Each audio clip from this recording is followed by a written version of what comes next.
मैंने आपसे कहा था कि बेटा एक टाइम टेबल सोने और उठने का ना, सब्जेक्ट इज नॉट नेसेसरी।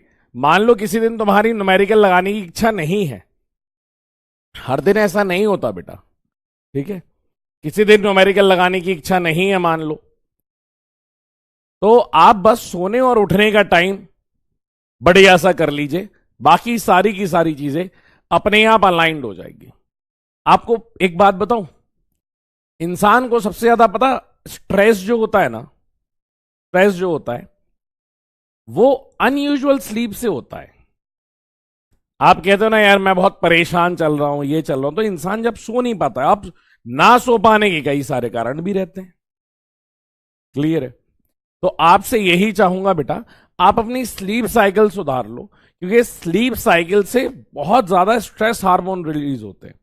कि अगर जब तक आपकी स्लीप साइकिल बढ़िया नहीं है, आपका दिमाग उतने पर्टिकुलर टाइम पे अगर सही से नहीं सो रहा है बेटा, ना तो वो उठ पाएगा, ना वो इतने इफिशिएंटली काम कर पाएगा। और फिर बाकी दिन भर सर दर्द, परेशानियां, स्ट्रेस हार्मोन बॉडी रिलीज करती रहेगी। यहां तक कि आपको ये पता है कि आपने ये सुना है ना कि स्ट्रेस से वेट बढ़ जाता है। कभी ये सोचा क्यों बढ़ जाता है भाई?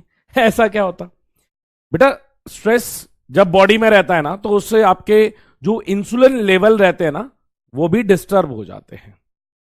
और इंसुलिन से ही मेनली आपकी जितनी भी बीमारियां रहती हैं या जितनी भी प्रॉब्लम्स रहती है वेट गेन या बाकी चीजों से रिलेटेड, वो सारी उससे अटैच्ड रहती है।